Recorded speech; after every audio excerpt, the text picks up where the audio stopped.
आज मॉनसून सत्र का चौथा दिन है। मध्य प्रदेश में ड्रग्स मामले को लेकर कांग्रेस ने प्रदर्शन किया है और सांकेतिक रूप से ड्रग्स के पैकेट लेकर पहुंचे हैं। ये ड्रग्स असली नहीं है, लेकिन सांकेतिक रूप से पैकेट लेकर पहुंचे हैं। इंजेक्शन की माला बनाकर कांग्रेसियों ने विरोध जताया है।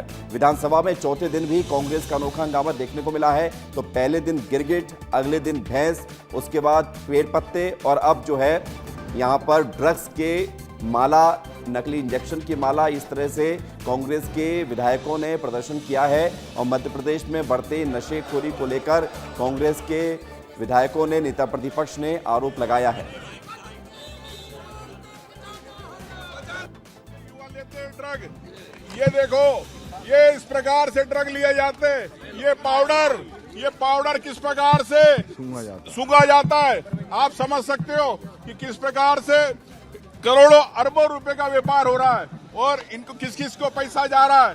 सरकार में मंत्रियों को, विधायकों को, कौन है बड़े लोग भाजपा के, सरकार को स्पष्ट करना चाहिए। धन्यवाद। विवेक पांडे हमारे साथ जुड़ रहे हैं जरा जानकारी के लिए। विवेक, जरा बताइए कि आज कांग्रेस ने प्रदर्शन किया है, नकली ड्रग्स को लेकर पैकेट्स को सांकेतिक तौर पर दिखाया गया है कि किस तरह से मध्य प्रदेश में ड्रग्स का जाल बढ़ता जा रहा है और क्या कुछ कहा गया है और किस तरह का प्रदर्शन हुआ, दिखाइए।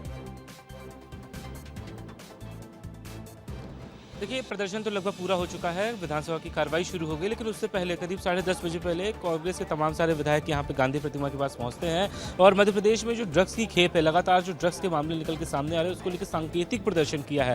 हाथ में स्मैग और इंजेक्शन लेके पहुँचे और ये बताने की कोशिश की कि मध्य प्रदेश में लगातार जो ड्रग्स की बिक्री हो रही है उसमें कहीं ना कहीं सरकार और सरकार से जुड़े हुए लोगों का हाथ है। अगर पुलिस चाहे तो एक भी ड्रग्स पूरे प्रदेश भर में कहीं पर भी नहीं बेचा जा सकता, लेकिन मध्य प्रदेश में लगातार ये जो ड्रग्स है वो फैलाया जा रहा है। युवा पीढ़ी इस पर बर्बाद हो रही है और यही कारण है कि आज चौथे दिन, मानसून सत्र के चौथे दिन, कांग्रेस के तमाम सारे विधायक गांधी प्रतिमा के बाहर पहुंचकर प्रदर्शन करते हैं और ये बताने की कोशिश करते हैं कि मध्य प्रदेश में लॉ एंड ऑर्डर के साथ साथ जो ड्रग्स लगातार बिक रहा है उसको लेकर आखिर सरकार का क्या रुख है, क्योंकि लगातार कांग्रेस प्रदर्शन करके जनता से जुड़े हुए मुद्दे को उठाती आ रही है। और आज मानसून सत्र का चौथा दिन है तो ड्रग्स के मामले में कांग्रेस के विधायकों ने ये स्पष्ट कहा कि सरकार से जुड़े हुए लोगों की इसमें मिलीभगत है और यही कारण है कि युवाओं तक आसानी से ड्रग्स पहुंच रहा है। अगर पुलिस चाहे तो एक भी ड्रग्स नहीं पहुंच सकता, लेकिन लगातार ड्रग्स की जो कार्रवाई है वो बता रही है कि मध्य प्रदेश में लगातार ड्रग्स की बिक्री हो रही है। इससे युवा सबसे ज़्यादा नशे में आदी हो रहे हैं और इसमें सरकार की तरफ से कोई एक्शन नहीं लिया जा रहा है। हालांकि प्रतिपक्ष ने बताया कि किस तरीके से ये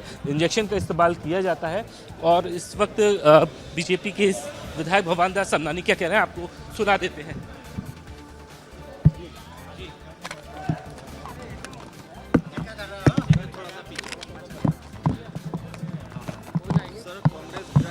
पूरी कांग्रेस पार्टी को डॉक्टर मोहन यादव जी का, माननीय मुख्यमंत्री जी का धन्यवाद ज्ञापित करना चाहिए कि जो तत्व इसमें सम्मिलित हैं, ऐसी घटनाओं में सम्मिलित हैं, ऐसे अपराधों में सम्मिलित हैं, उनके खिलाफ कठोर से कठोर कार्रवाई भोपाल की सरजमी पर हम देख रहे हैं। ये डॉक्टर मोहन यादव जी की इच्छा शक्ति के कारण है कि मध्य प्रदेश में किसी भी प्रकार के अपराधी को पनपने नहीं दिया जाएगा। बुलडोजर कार्रवाई का विरोध कर रहे हैं कि बुलडोजर कार्रवाई क्यों करें?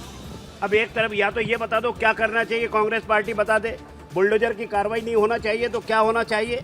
अगर कोई अवैध रूप से शासकीय भूमि पर कब्जा है तो क्या होना चाहिए? आप ये बताओ, उनके साथ में हो कि उनके विरोध में हो? कांग्रेस ये स्पष्ट करे।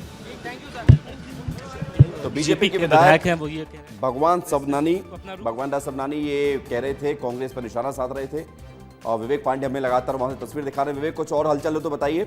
हम उसका विरोध करते हैं तो निश्चित तौर पे अब सवाल इस बात का है कि कांग्रेस ड्रग्स के मामले में कार्रवाई सरकार करती है तो आखिर उनको विरोध क्यों करना पड़ रहा है। तो इस मामले में भगवान दास सबनानी की तरफ से जवाब दिया गया कि आखिर विपक्ष बता दे कि आखिर कांग्रेस क्या चाहती है, सरकार किस तरीके से एक्शन ले। ठीक है, बहुत शुक्रिया आपका हमारे साथ जुड़ने के लिए, जानकारी के लिए।